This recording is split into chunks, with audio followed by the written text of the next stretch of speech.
we choose all substance, what remains the mystical sectarian gains.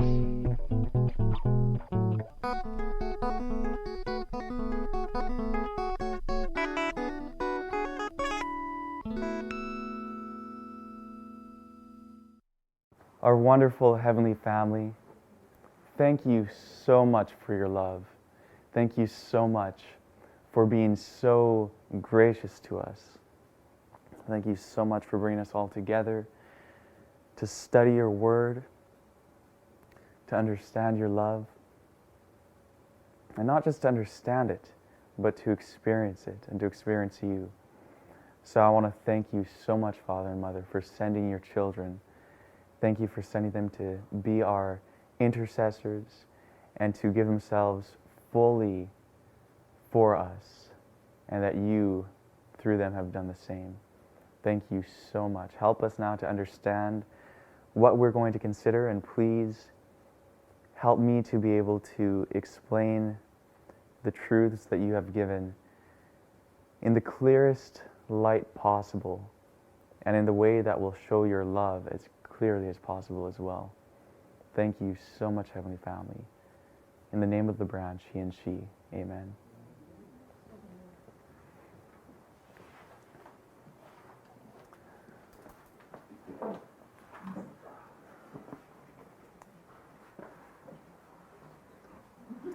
All right, so since most of us here have not been able to be here for most of the studies, I should kind of catch you up on what we've been looking at. And I was actually hoping to have this section of things completed and on to what we're going to be getting into. So I'm going to kind of fast track through the beginning portion of this so that you guys will have kind of a frame of reference, and then we'll go into Ezekiel chapter 5.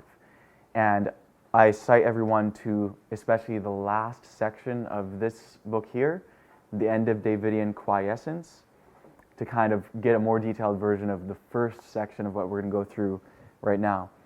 But basically, we started off on the night of Passover considering justification by faith, the gospel, in light of the bread and the wine, where Christ saying, "Eat my flesh and drink my blood." And so from there, we started to go and to lay a foundation for where we are at today, with looking at things starting with the scriptures in both Old and New Testaments, and then we looked at the writings of the Adventist pioneers, and on into more of a Davidian context of things. So this is, the studies that we've been going through in this book are in a very Davidian context. So I want to kind of catch everyone up to speed on that. We started with the scriptures, both Old and New Testaments, going through to find out what is the spirit of prophecy. And last Tabernacles, we went through a lot of information talking about the Godhead, our heavenly family, and found out that we have a father, mother, son, and daughter, or from our relation, brother and sister. And what we found is that the spirit of prophecy is the work of the Holy Spirit giving a message through a living prophet, right? This is something we went over time and time again through, Old Testament by just plain scriptures, by examples, and the New Testament by the testimonies of the apostles. And this, what we saw in our next studies, was that this was one of the foundation stones of the Seventh-day Adventist Church.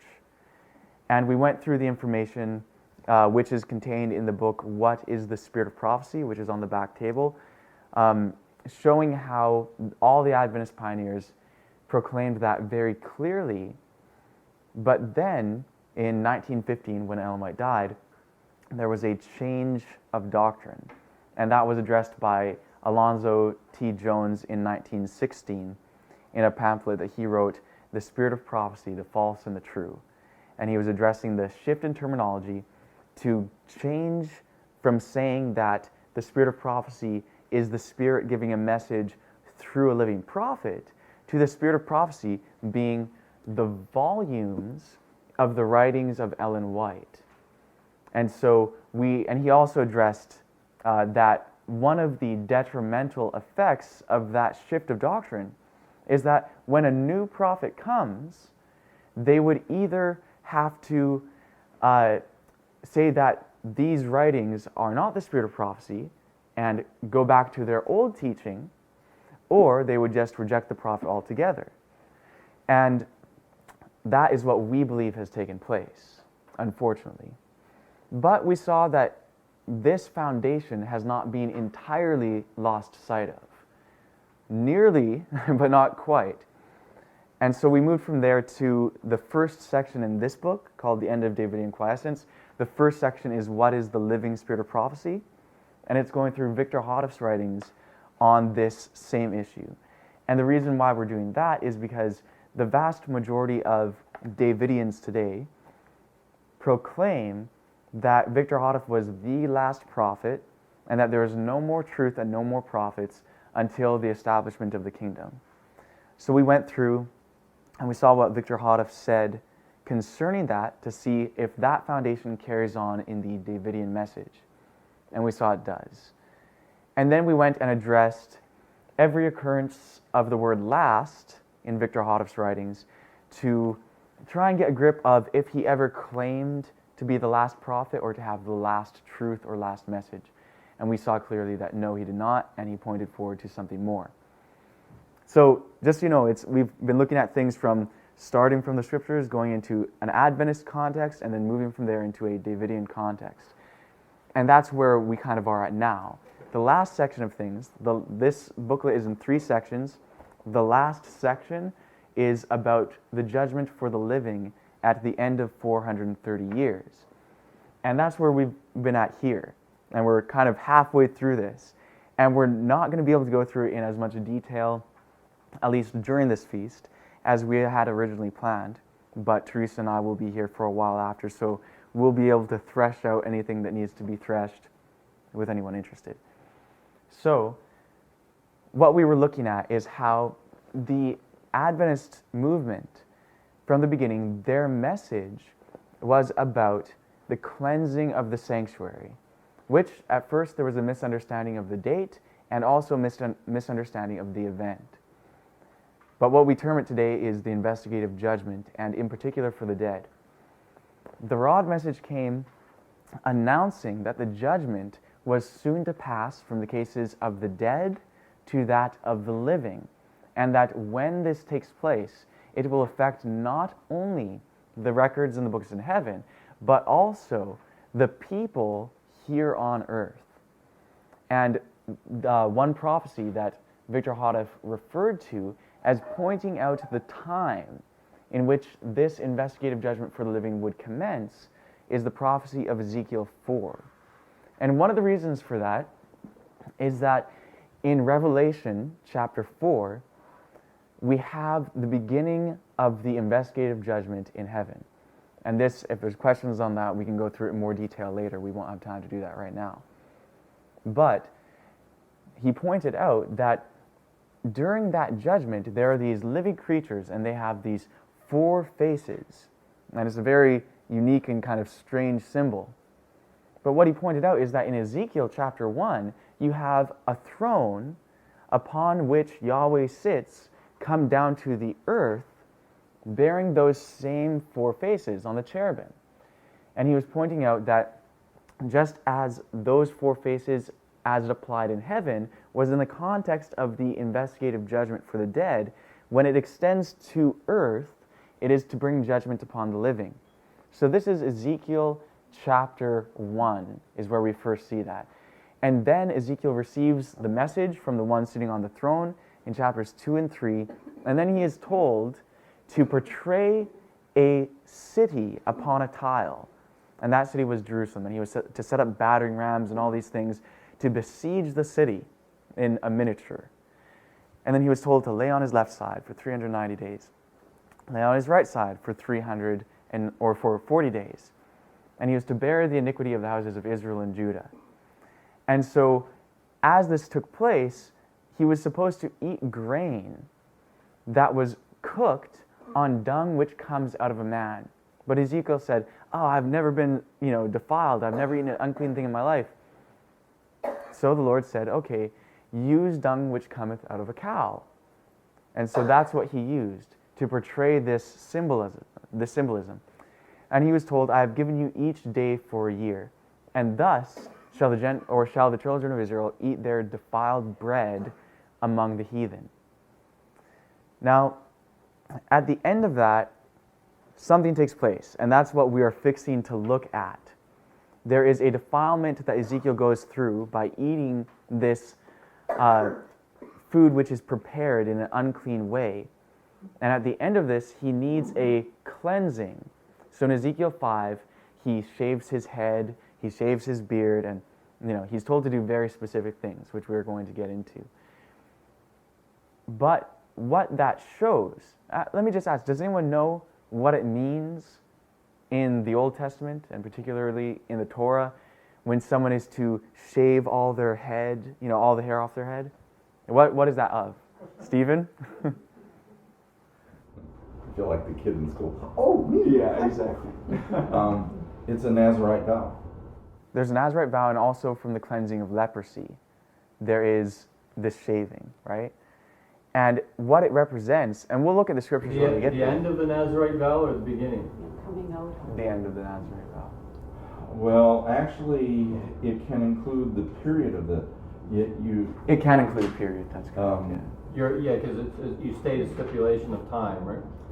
For the vow. You could state a stipulation of time. You don't necessarily have to, but where it's kind of in the middle, if I'm right on where you're going, is if you're in your Nazirite vow and then you come in contact with a dead body, then you have to go through this cleansing, which includes the shaving of the head and the beard. Well, I might not be remembering everything accurate here, but the idea that I understood was when you began the vow, you shaved everything, and then at the close of the vow, you shaved everything again, and everything that grew in between was all that hair was put and burned on the altar. And that's part of what I was saying, that it belongs, the stuff that grows, the association that the Spirit has done in my mind is the comparison between harvesting grain from off the field and harvesting all the hair from off your body. And that which grows of itself in the sabbatical year or in the Jubilee year, you can freely eat. That which grows of itself relative to the hair on your body, that is offered up on the altar to be burned. And it belongs to Yahuwah. So that, I'm going to shut up there because you told me where you're going with this. So. Sure. No, that's fine.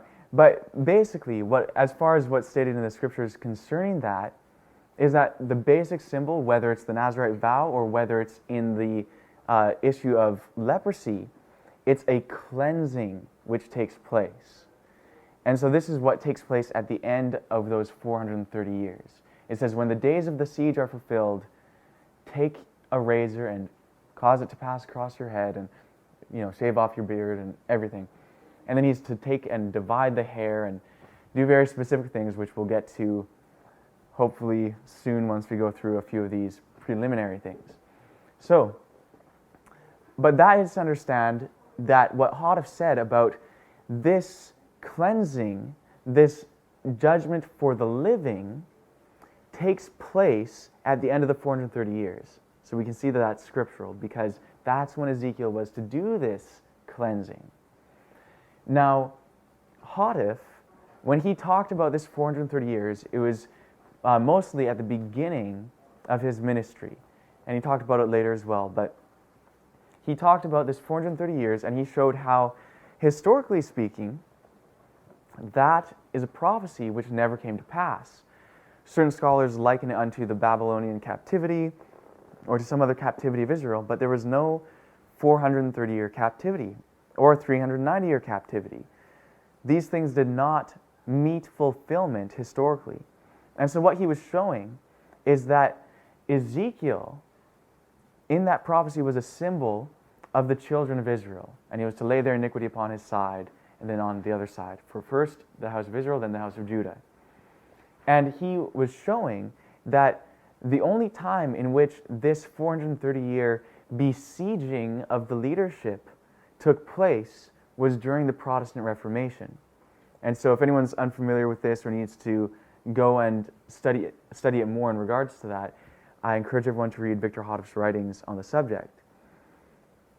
And what he did is he started from a point which he said is about the year 1500. And he extended that to about the year 1930. And when he spoke of these things, he said very clearly that the dates that he was using are not definite. And that he was expecting, when he first wrote Shepherd's Rod Volume 1, that potentially, if those dates be correct, to use his own words, that the investigative judgment for the living would commence in 1931. But then, just like William Miller had a misunderstanding of when the 1840 or when the 2300 days would meet its completion or its fulfillment, and that was in relation to the investigative judgment for the dead, just so in relation to the investigative judgment for the living, there would have to be a correction in the time. And this is something that he knew, and we quoted the statements, was it yesterday now? Or, yeah, it was yesterday we went through and quoted the statements where he clearly said in Shepherd's Rod Volume 2 that the perfect fulfillment of this prophetic period is yet future. And that is easy to see when we look and find out that Luther's Reformation did not really begin in 1500. In 1500, Luther hadn't even become a priest yet. He hadn't gone through his even the study at Erfurt University. He hadn't even found a Bible yet. And even after that point, as we'll see today, he was still a papist of the straightest sort. So, what we are seeking to do is to understand a little bit better from Houghton's perspective what this 430 years was about, and then we want to find out the reality of it and move into Ezekiel 5, because that's what takes place at the completion of the 430 years. So, well, we are of the understanding that the judgment for the living is in more than one phases, right? Yes, and that's something we went through too. I'm glad you mentioned that. What we found is that the judgment for the living, contrary to what a large number at least of Davidians believe, it does not start with a death or a slaughter of the wicked in the church. It starts with an investigation. And it's actually a very merciful thing, the way that the investigative judgment moves forward. So, I just want to quickly read something briefly here. Actually, you know what? We'll get to that after. What we did before is we looked at a list of things and quotations from Victor Houghton as to what he was saying, according to the scriptures, was to take place at the beginning of the 430 years and what was to take place at the end of the 430 years. Right? So he gave this application, and if you scroll down a little bit, we see this chart here. This is from Shepherd's Rod Volume 1, and he's here referring to different periods of type and antitype. And he shows, we won't go through all the details of the chart or anything like that, but the main point of focus is you see at the top of the chart, there's numbers 1, 2, 3. In section 3, it says Sarah. And below that, you see it says 2nd Exodus on the right-hand side. Right below that, you follow the line through where it says antitypical period. It goes to the date 1931 as the beginning of when he has the harvest, the loud cry, Israel, which he is quoting Isaiah 62 verse 2, where a new name would be introduced. Now on this chart, unlike his other charts, he doesn't actually state that that date was indefinite, but on his other charts, as we will see, he pointed out very clearly. But what he was saying was to take place at the end of this 430 years was the investigative judgment for the living, an unrolling of the scroll with a message to come with even more important truths than we would have in the judgment for the dead, and the revelation of a new name, which he understood to be the new name of the church. And we're going to look at that aspect a little bit more as we go. So, if you would like to scroll down now, you can go all the way till the next charts, actually. It'll be the next one after this. Or I guess the one after this. Page 9. These are also from Shepherd's Rod, Volume 1. So here he's showing the progression of the grains in Ezekiel 4. And at some point after the feast, if anyone wants, we can look into more detail into all these different details of Ezekiel 4. But he shows the messages of Luther, Knox, Wesley, Campbell, Miller, White, and he shows the progression of these truths coming through these 390 years. Now, over on the far right-hand side, on the close to the bottom, it might be a little hard to see, but you see where it says the 144,000 way over here? You see how it says 1931 right there? And it says this date is not definite, right? So the reason why this is important for us is because the way it is presented oftentimes by Davidians is that these things are just boom, boom, cut and dry and clean, and that there's kind of nothing beyond that. We understand Ezekiel 4, and that's it. But what we found out is that, according to Ellen White, to say that a statement or a passage means just this and nothing more is to say that which is not actuated by the Spirit of Christ. So we want to learn more than what Victor Hodeff understood in his day. And he very clearly indicated that at some point we would have to know more concerning this very prophecy by saying that the perfect fulfillment was yet future. And you could scroll down again to the next chart. This is also from Shepherd's Rod, Volume 1, and these are found, for those of you who have the book, on pages 221 and 133. This is page 133. And so here again, he has these grains of Ezekiel 4. He doesn't actually show the grains in the original chart, but he has these steps moving up. Luther, Knox, Wesley, Campbell, Miller, White. Wheat, barley, beans, lentils, millet, spelt. Those were the grains, and he goes into the explanation as to why those grains in particular represent the specific truths brought forward by these men in their respective generations. As in, the wheat represents the truth that Luther brought, the barley that Knox brought, the beans that Wesley brought, the lentils that Campbell brought, the millet that Miller brought, the spelt that Ellen White brought. And he goes through and explains those reasons. But you notice here at the bottom, the starting of this, 1500 AD. He says this figure is not exact. You follow the line up and it goes all the way up here to 1931 and it says not definite, right? So this theory is strictly from Brother Harty. It wasn't before. In other words, the grains represent different truth. Right. That's Brother Harty. Yes. Yes, that came from Victor Hodeff. Leroy? But they weren't pure truths. They were baked through men's minds or on. Yeah. The explanation that Hodeff gave of it is that it was prepared with an intermingling of private interpretation. And there's a study on the back that I recommend for everyone called Holy Cow, Holy Dung that Doug wrote. And it's about the dung in Ezekiel 4 and the dung of the red heifer and what that represents in connection with the red heifer representing the Spirit and how that's the Spirit who prophesies, the Spirit of prophecy, and how that connects with inspiration, particularly prophetic inspiration.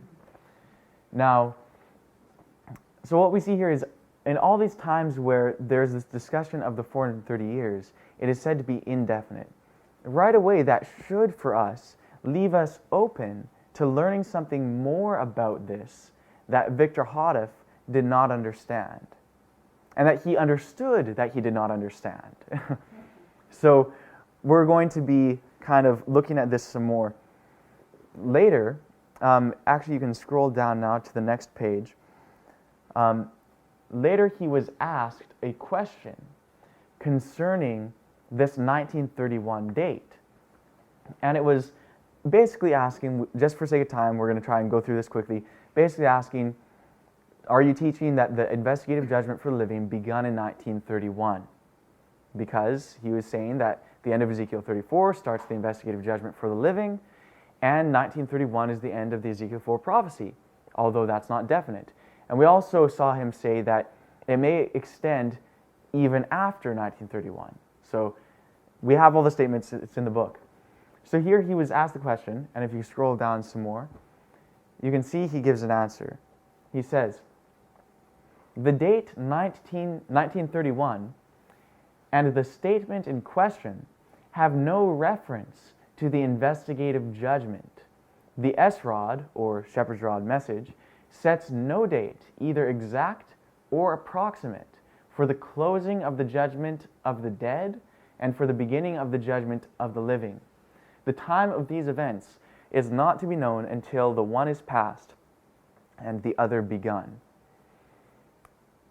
Now, basically what he says in this next paragraph, we're not going to go into it in detail, but he points out that after 1931 came and left and the investigative judgment for the living did not begin, that they realized that 1931 was not the date, and that he says here, therefore, though it was not beforehand correctly understood just what the nature of the event would be, then he goes on explaining about the only thing that really took place in and around that time was the coming of the message which he brought, which was the announcement that the investigative judgment was soon to begin, not that it had begun for the living, that is. So notice that he was saying it was not beforehand correctly understood what would take place. So this sounds very much like William Miller's experience, right? Where he did not have the exact date for the time of the opening of the investigative judgment for the dead, and he did not correctly understand the event either, right? But he knew that it was the cleansing of the sanctuary, and the date was corrected. But it was not until the second angel's message had come, and then there was the announcement, behold, the bridegroom cometh, on the 10th day of the 7th month.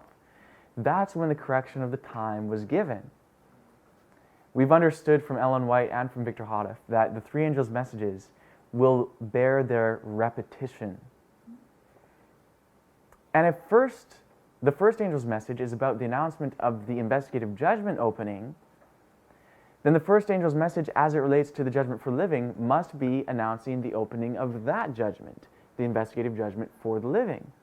And this is what Hoddeth proclaimed. And the quotes are in here where he said, in White House Recruiter, page 37, he said that the rod message claims to be the final phase of the first angel's message, which is then presently announcing the stealthy approach of the investigative judgment upon the living.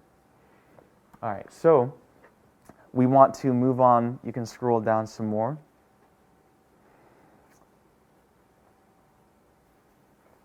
I was going to quote something else from this, but we're going to go a little bit even beyond that. You can go to the top of page 12. All right, so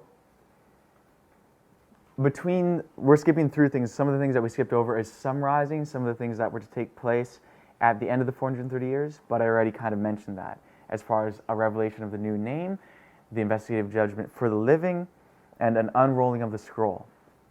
The purification of the church was to begin, which is the coming of Malachi 3, the Lord coming to his temple to purify the sons of Levi.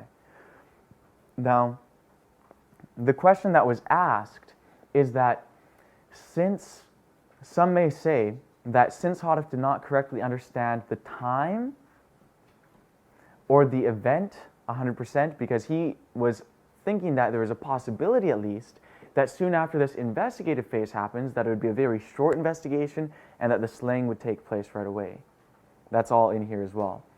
But he said, again, not definite, we're not sure, but this is what's before us. This is what Ezekiel 4 is about. And it was very clear that he had been given a revelation of the contents of Ezekiel 4. So some may say, well, how do we know that he was correct in saying that there was to be the investigative judgment at the end of those 430 years? And that's what we want to quote here, Ezekiel 5, verses 1 and 2. So if you could read those two verses. And thou, son of man, take thee a sharp knife, take thee a barber's razor, and cause it to pass upon thine head and upon thy beard. Then take thee balances to weigh, and divide the hair. Thou shalt burn with fire a third part in the midst of the city, when the days of the siege are fulfilled.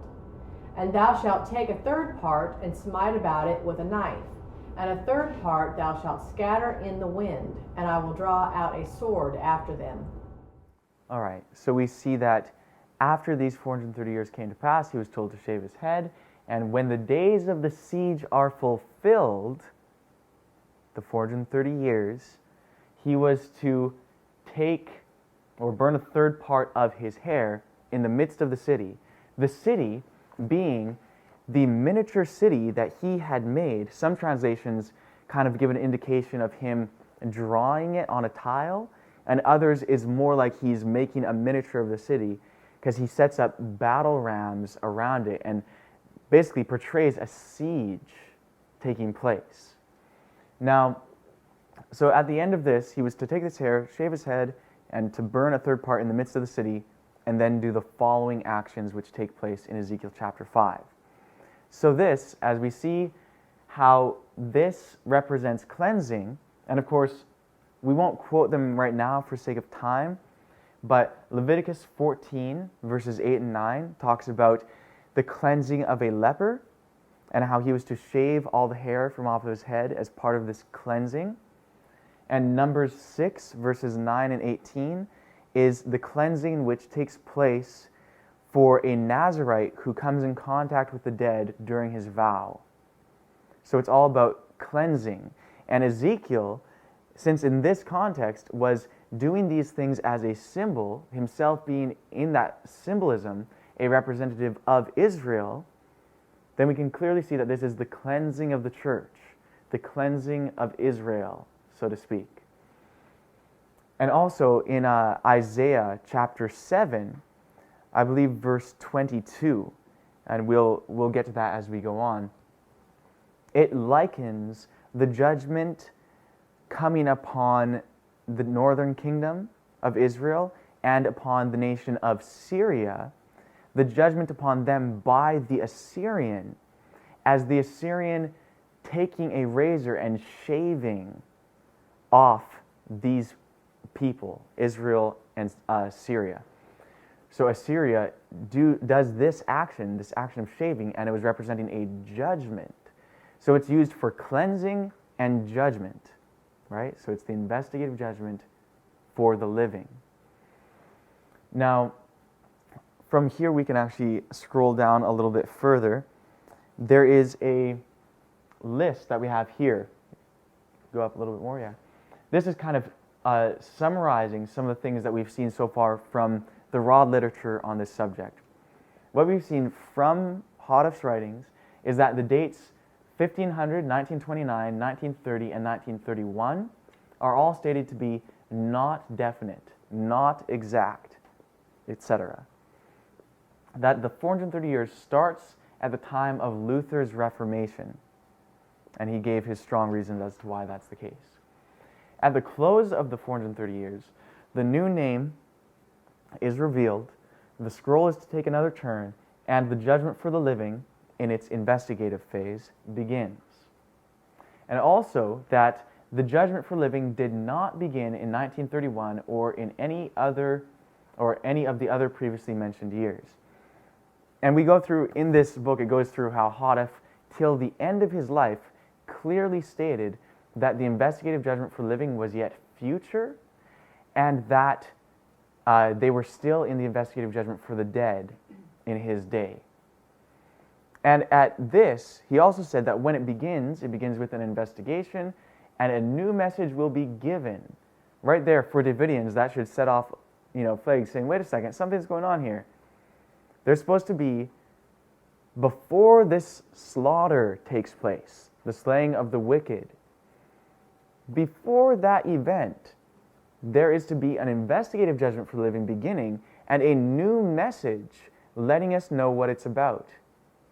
So right there, if we're supposed to have a new message, and if new truth only comes through inspiration, then how could we say that Hadif was the last prophet and had the last message prior to the slaying? Because he himself said that there'd be a new message coming at the opening of the investigative phase of this judgment, which necessarily precedes the slaying. So, that's a summary of some of the things which we've seen from Hadif's statements. So this is just, again, this is primarily for a Davidian to be able to understand, okay, let's be open to something more here. You can scroll down. I want to quote something. The new message that you're talking about there is it's all nestled in the Elijah message, but like a message within the message. Yes. Okay. Because the message of Elijah is the message of the great and dreadful day of the Lord, right? But there's certain aspects to that message that Hadif kind of referenced, but he never really got into.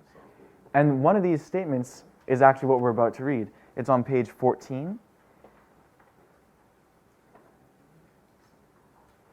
Okay. And it is not this one, but the one after this. Now, the one before this that we're skipping, the main point of quoting that was where he clearly says that the investigative judgment is yet future, and the perfect fulfillment of Malachi 3 is yet future. What was the reference for that? That was tract 3, the judgment and the harvest, page 43. So this next statement is really important for us to hear. This next statement is Hadif showing us from Malachi one of the things that takes place at the commencement of the judgment for the living. So let's look at this. This is taken from Jezreel letter number 9, page 2. Now, Jezreel letter number 9 is the last in the series of Jezreel letters, and I believe that Jezreel letter number 9 in particular was the third to last thing that Hadif ever wrote. That at least was published. So his whole thing here, throughout his whole message, was announcing the soon coming judgment upon the living. In the Jezreel letters, which is some of the last things he wrote, he was emphasizing more and more and more and more how imminent it is, how soon it is. These are things we need to pay close attention to. So this is what he's going to explain takes place at the beginning of the judgment for the living. So do you want to maybe read the first paragraph, then I'll read the second paragraph? Sure. All right, sounds good. And I will come near to you to judgment, and I will be a swift witness against the sorcerers, and against the adulterers, and against false swearers, and against those that oppress the hireling in his wages, the widow and the fatherless, and that turn aside the stranger from his right, and fear not me, saith the Lord of hosts. For I am the Lord, I change not. Therefore, ye sons of Jacob are not consumed. Malachi 4, 5, and 6. Okay, so that's the passage from, that's actually from Malachi 3. I guess maybe on the raw disc it was, has the wrong number. It's not Malachi 4 verses 5 and 6, it's Malachi 3 verses 5 and 6. So here's Hadif's comment on this. Here inspiration explains how the judgment for the living begins, how the cleansing of the sanctuary on earth takes place, Daniel 8:14, and having unveiled his people's shocking irresponsibility towards the unfortunate ones among them, and their taking advantage of others whenever possible, he then reassures that he changes not, that he is the same unerring and just God, that his ancient statutes and ordinances are everlasting, that he has not changed them, that he will restore all things. He, as you will see, finally comes to the real trouble, then pleads his people, accepts his remedy. Notice here that according to this, the investigative judgment does not begin with a slaying of the wicked in the church. It begins with the Lord pleading with his people. How much more merciful a picture is that, right? So there's a rebuke that happens. There's a swift witness against the sorcery and against this and that, and we'll go into the details of that. You And think then- that's happened, the judgment against sorcery That the judgment against sorcery has happened? has begun. Yeah, I believe it's begun. And we'll go into why.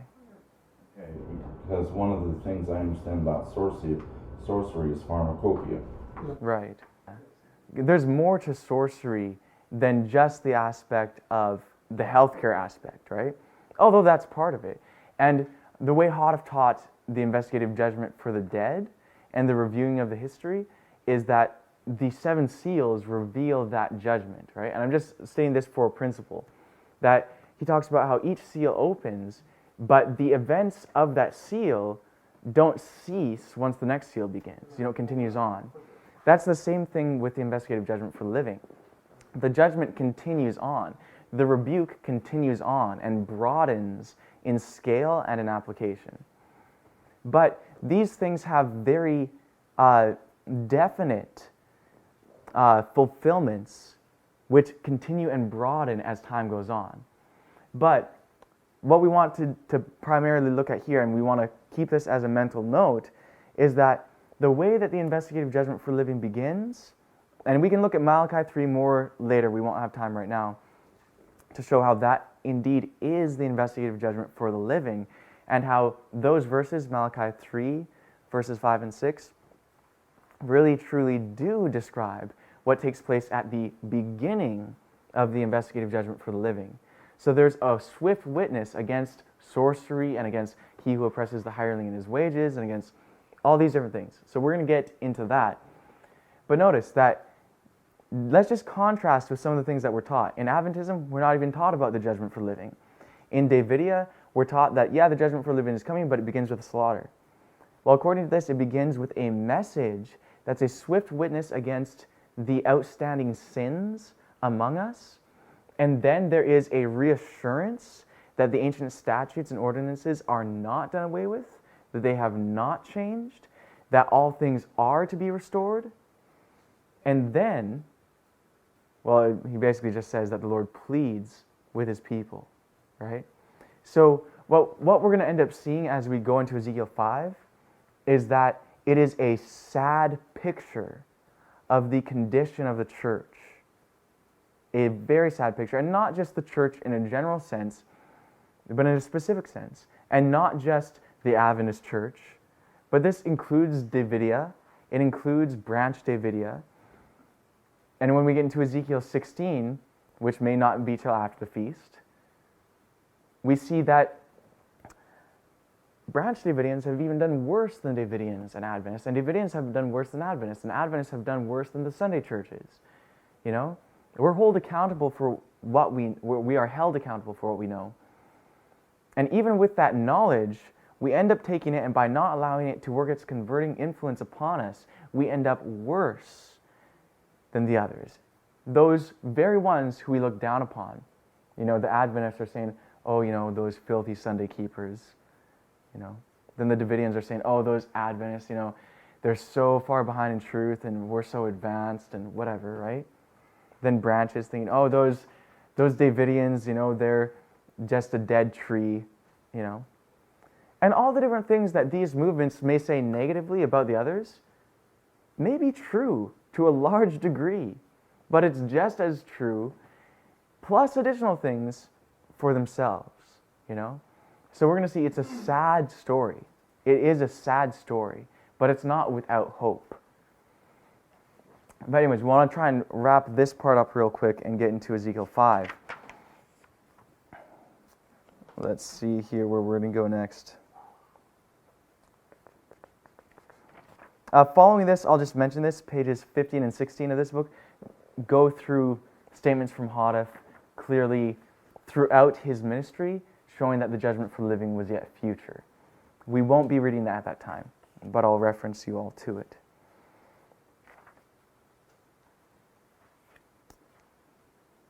Now you can scroll down all the way to page 20.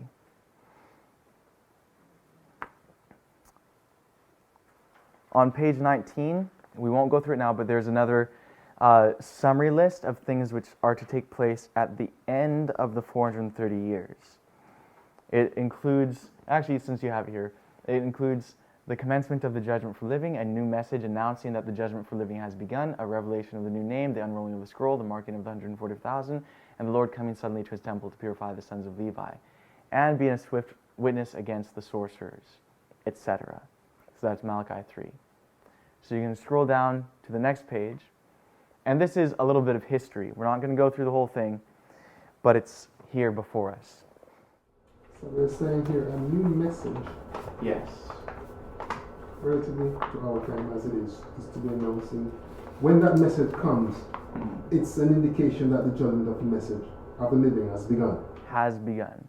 The way Hodef explained it is that when the judgment for the living, or when the judgment for the dead comes to an end, the truth of the third angel's message, as it applies to the judgment for the dead, will be out of date. It will be no longer present truth, because we can no longer say we're in the investigative judgment for the dead.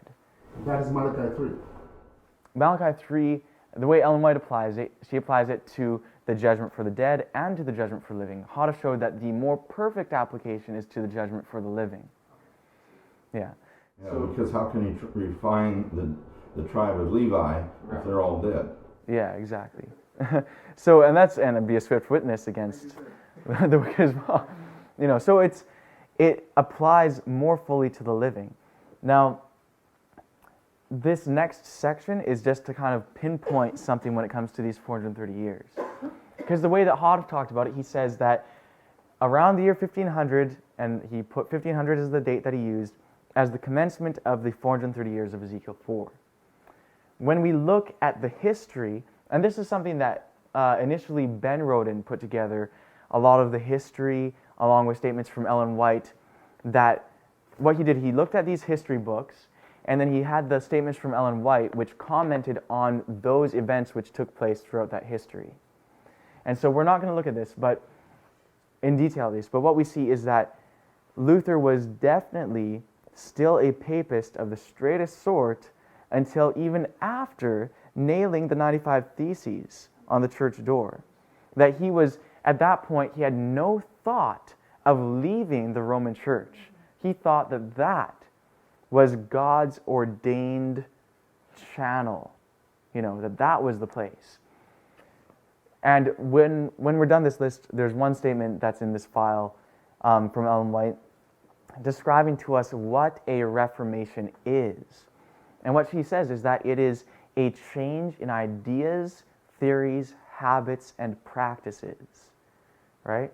So if that is to be a Reformation, and we're looking for when Luther's Reformation begun, we need to see, okay, is 1500 when that took place?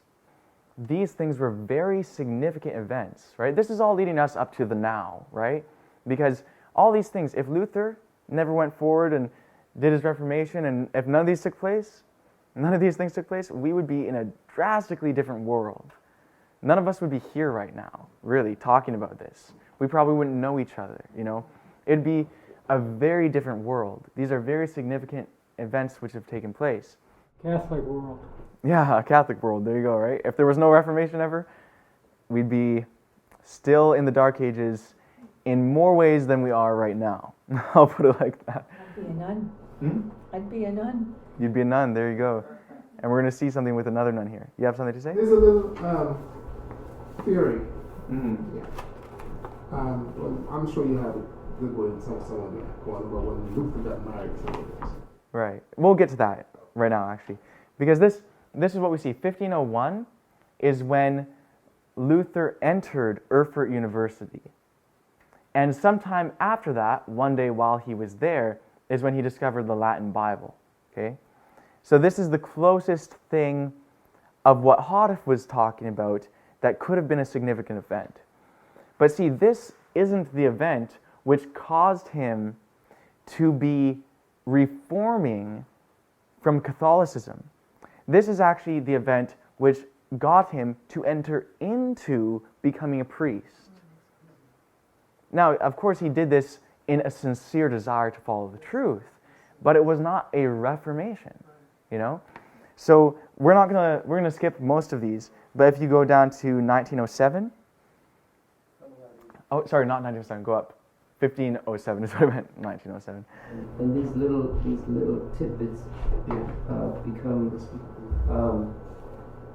tidbits become heavy realities, and they mean something totally different. Mm-hmm. Oh yeah, no, it means something different for sure. You know, it makes a difference. In 1507 is when Luther was ordained a priest, and he quotes here from Great Controversy 124, paragraph 2, where Luther was still a true son of the papal church. You know, so this is well after the kind of time range that Hodif talked about that could have ended in 1929 to 1931 or thereabouts. Now, if you go on to page 21, the next page, I'll tell you when to stop scrolling here. Okay, there you go. Luther, still a papist of the straightest sort. That's referring to 1517. This is, you can check out Great Controversy 128, paragraph 3. And you can just scroll down, go to the next page. Here, under the 1518 talks about, again, how he was still a, he was only partially converted from the errors of Romanism. So you can keep going here. 1525. The real beginning of the Protestant Reformation. Remember, Reformation changed in ideas, theories, habits, and practices. Luther, he was a priest, right? Let's keep that in mind. Dr. Martin shook the foundation of Rome's claims upon his life by two radical steps, writing the 95 Theses and taking a wife. His mental break with Romanism came when he placed the Theses on the castle church door, but it was not until he married that this physical severance became complete. 1525, Martin Luther, and that's from God's Man of Destiny by a historian named Miller. So this marriage, June 13, 1525, was the real beginning of the Protestant personage, which has showered the world with the choicest blessings. Martin Luther, written by Dowman. The reason why is because what can a nun not do? Get married. Get married. And what can a priest not do? Was this not a real change in not only ideas and theories, but habits and practices? This was something that was totally in opposition to the teachings of the Church of Rome. And it was not just calling for a change, like the nailing of the 95 Theses, but it was actually, all right, we are going to act out of accordance with the Church of Rome based off our personal convictions. Lorna? It just occurred to me, too, that it's also the beginning of re-emphasizing the importance of marriage. Marriage and the family. That's right. Which in relation to the family Godhead is significant. Oh, totally. Totally. Isn't that something when we realize that multiple historians, and this is by no means quoting all of them, have noted that the real beginning of the Reformation under Luther was at his marriage. That's kind of significant, that the beginning, like Protestantism, commences with a marriage. Go ahead. And to add to that, back in 325, they taking away the woman and the Holy Spirit. Right. The woman, the female. Yeah. side. Oh yeah. No, in some of the studies on the back on the Lord's Supper, there's some of the historical record quoted about how through changing the Lord's Supper to being, from the table to the altar, during that process, it also basically degraded the role of women because they were not worthy to do this sacrificial act of the Mass. So that's on the back table, and you guys can look at that more. But Lorna? Ellen White said that the home is the woman's domain. Amen. So it was like the taking that sacred service out from under her guidance. Oh, totally. The history of this is quite interesting, and the more we learn of history, it really helps to paint a better picture. And what we're going to end up doing in these studies here is getting a better picture of the history that's more recent, according to prophecy, that leads us up to our current condition. So from here, we're almost done this section of things, so we can get into Ezekiel 5. And we might just take a quick break before we get into Ezekiel 5 once we're done this. But 1525. 1955, thank you. 430 years later. What is 40 years subtracted from 1955? Sister White's death? Sister White's death. Yeah. So some of these things are significant, okay? And we're going to be looking at that more, looking at Ezekiel 5. But there is this prophecy of Ezekiel 4, and Hoddef talked about it, and he gave really good explanation in quite some detail of the contents of the chapter, dealing with the grains, dealing with Ezekiel lying on his sides, and so on. But he did clearly say that the dates which he had were indefinite, and the perfect fulfillment of that prophetic period was yet future. And it starts from the Reformation by Luther. So, if we can see, this is the test, right? The real test comes down to this. Ezekiel 5, according to the scripture itself, that is what was to take place at the end of the 430 years. If those things did take place in 1955, which would be, by implication, of this date, 1525, as the beginning of the Protestant Reformation, if Ezekiel 5 really did begin to meet its fulfillment at that point, 1955, then that should only serve to confirm this for us. Right? That will confirm when the fullest application of these 430 years is. One second, keep your thought in mind. But that is only a beginning, because Ezekiel 5 has its own lessons for us, right? If that is describing the investigative judgment for the living, and if that did begin to take place in 1955, and it's telling us what has been taking place from that time till now, it should help us a lot to understand our background, our history, and where we are headed and where we are today. So, Stephen? I don't have your Davidian, etc. background. Right. But wasn't it around 1955 that M.L. Andreasen wrote his letters to the churches? Yeah. This deals with part of this history. We're going to be talking about that. He was mentioning M.L. Andreasen. He was one of the main scholars of the Adventist Church in the 1950s, and even prior to that. He had been around for a few decades, or at least 2 decades, as one of the main scholars. And there was the whole issue with Walter Martin and Barnhouse and Adventism, unfortunately giving up, or at least compromising, on the most important doctrines of Adventism. So that's what we're going to start with when we get to Ezekiel 5. So let's take, Lorna, your comment, and then we'll take a 10-minute break. Oh, just tying that in, that would be leprosy, wouldn't it? That would be leprosy, no kidding. It's considered to be a very significant breakdown of Adventism. Oh, definitely. There was huge doctrinal shifting taking place in the 1950s in Adventism, and we are still dealing with the results of it today. If the right things were done in the 1950s, the Desmond Ford incident, as just an example, would never have even taken place. And we're still dealing with it today. Okay, we're going to close with prayer, and then we're going to have a 10-minute break, and then we're going to start up again on Ezekiel 5. Okay, so let's pray now. Yeah.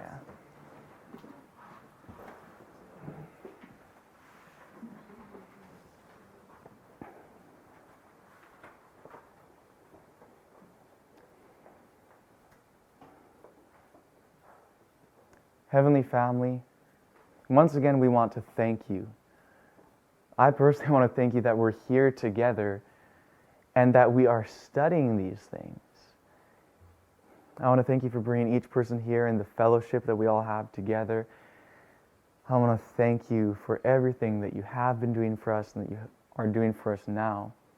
I want to thank you for bringing about the Reformation and for calling us out of all these misconceptions and even outright satanic philosophies that have done so much damage to this world. And we still have a lot to learn. So we want to just place ourselves before you at this time, ready to learn. We want to ask that you expand our minds to truth and only to truth.